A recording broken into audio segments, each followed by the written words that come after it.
Jangan lupa untuk subscribe dan nyalakan lonceng notifikasinya.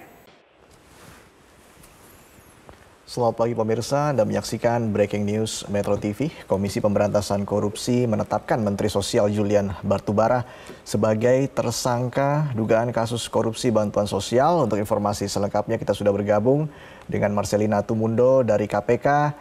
Marcel, bagaimana jalannya konferensi pers tadi? Apa saja poin-poin penting yang disampaikan pihak KPK dalam konferensi pers terkait dengan kasus ini? Silakan Marcel.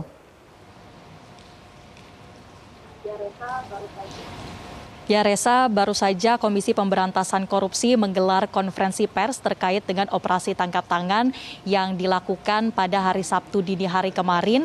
Dan pada saat konferensi pers tadi diumumkan bahwa Menteri Sosial ditetapkan sebagai tersangka dalam kasus dugaan korupsi atau terlebih dugaan gratifikasi dalam proyek pengadaan bantuan sosial penanganan COVID-19 di wilayah Jabodetabek untuk tahun 2020. OTT atau operasi tangkap tangan sendiri dilakukan pada hari Sabtu dini hari kemarin, di mana KPK mengamankan sebanyak 6 orang dan pihak penyidik juga telah memeriksa 1 kali 24 jam terhadap 6 orang tersebut, dan kemudian dinyatakan bahwa KPK menetapkan 5 orang tersangka. Di antaranya 3 orang sebagai tersangka penerima, yaitu Menteri Sosial sendiri, kemudian juga MJS dan AW yang merupakan pejabat pembuat komitmen di Kementerian Sosial. Kemudian 2 tersangka lainnya yakni sebagai terduga pemberi sejumlah uang yang berinisial AIM dan juga HS, keduanya dari pihak swasta. Saat ini KPK telah menahan sebanyak 3 tersangka dan 2 tersangka lainnya termasuk Menteri Sosial dan juga 1 pejabat pembuat komitmen berinisial AW. Saat ini pihak KPK mengimbau agar kedua tersangka yang belum ditangkap ataupun belum menyerahkan diri ini untuk dapat bersikap kooperatif mengikuti proses hukum yang saat ini tengah dilakukan oleh penyidik atau oleh KPK begitu. Dan terkait dengan OTT ini, KPK juga telah menyita barang bukti berupa uang senilai 14,5 miliar rupiah dalam pecahan rupiah dan juga dolar Amerika Serikat dan juga dolar Singapura begitu, yang tadi juga dalam konferensi pers telah diekspos. Memang untuk barang bukti ini langsung diamankan oleh pihak KPK pada saat OTT atau operasi tangkap tangan tersebut berlangsung, di mana pihak KPK telah mengumpulkan sejumlah informasi bahwa pada hari Sabtu tanggal 5 Desember kemarin diadakan adanya penyerahan uang tersebut dari pihak pemberi kepada pihak penerima. Dalam hal ini pihak penerima termasuk Menteri Sosial dan juga 2 orang pejabat pembuat komitmen dalam lingkungan Kemensos. Reza. Baik, Marcelina, jadi kami konfirmasi bahwa Menteri Sosial saat ini sudah berada di gedung KPK, seperti itu Marcelina?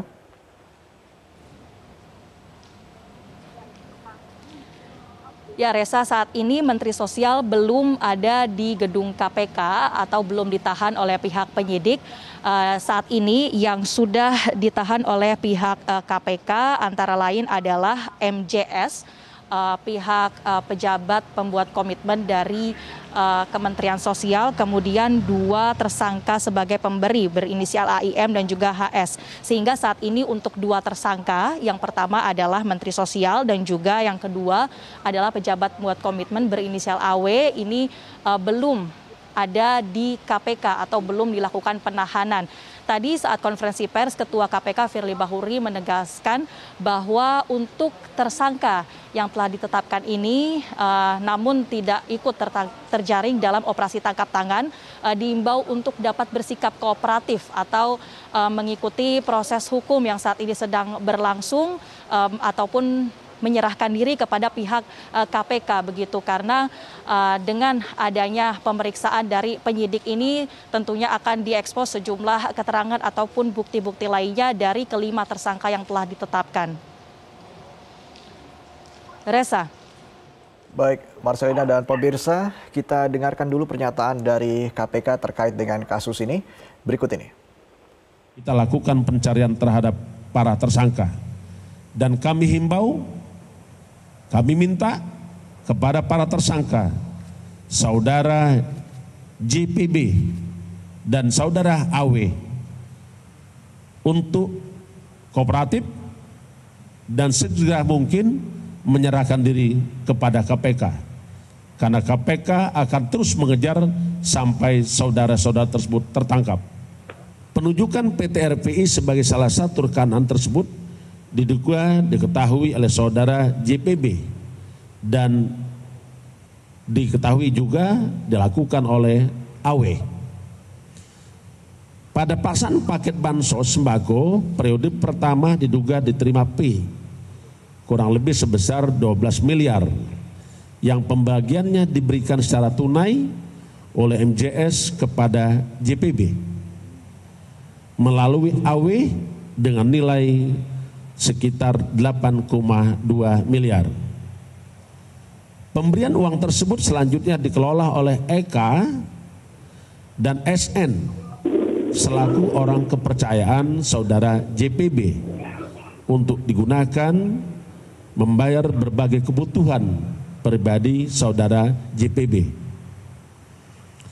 Untuk periode kedua, pelaksanaan paket bansos sembako terkumpul uang P dari bulan Oktober 2020 sampai dengan Desember 2020 sejumlah 8,8 miliar yang juga diduga dipergunakan untuk keperluan saudara JPB. Berdasarkan hasil pemeriksaan saksi dan bukti yang dikumpulkan oleh KPK, maka KPK menetapkan 5 orang tersangka. Yang pertama sebagai pemberi yaitu, sebagai penerima yaitu saudara JPB. 2 saudara MJS dan 3 adalah saudara AW. Sementara sebagai pemberi adalah AIM dan HS.